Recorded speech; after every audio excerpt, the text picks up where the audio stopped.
రీసెంట్‌గా విజయవాడ దగ్గర ఉన్న నున్నాలో అయితే వర్క్ స్టార్ట్ చేశామండి.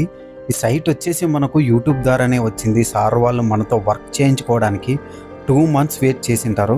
సో, మన కోసం వెయిట్ చేసినందుకు సార్‌కు చాలా చాలా థాంక్స్. ఫైనల్‌గా అయితే మనం నెల్లూరు సైట్ కంప్లీట్ చేసుకున్న తర్వాత డైరెక్ట్ నున్నాకెళ్ళి టెర్రస్ పైన ఉండే ఫంగల్‌ను జెట్ ప్రెజర్‌తో క్లీన్ చేసుకున్నామండి. ఈ విధంగా క్లీన్ చేసుకోవడానికి మనకు పట్టిన సమయం 2 డేస్ అండి.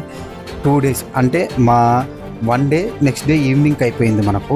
ఈవినింగ్ మనం క్రాక్ ఐడెంటిఫై చేసుకున్నామండి. క్రాక్ను ఐడెంటిఫై చేసి వాటికి గ్రూ కట్ చేసుకున్న తర్వాత 2 టైమ్ పియూసీలతో ఫిలప్ చేసుకొని తర్వాత మనం నెక్స్ట్ ఏం చేసామంటే పాలిమర్ కోట్ అప్లికేట్ చేసామండి. ఫస్ట్ కోట్ మనం పాలిమర్ కోట్ అప్లికేట్ చేసేటప్పుడు అవుట్ ఆఫ్ రేషియో కింద కన్జ్యూమ్ చేసుకొని దానికి టోటల్ రూఫ్లో అప్లికేట్ చేస్తాం. నెక్స్ట్ డే మనం ఈ సైట్లో ఏ వర్క్ చేసామన్న ప్రతి వీడియో పెడతానండి, స్టెప్ బై స్టెప్.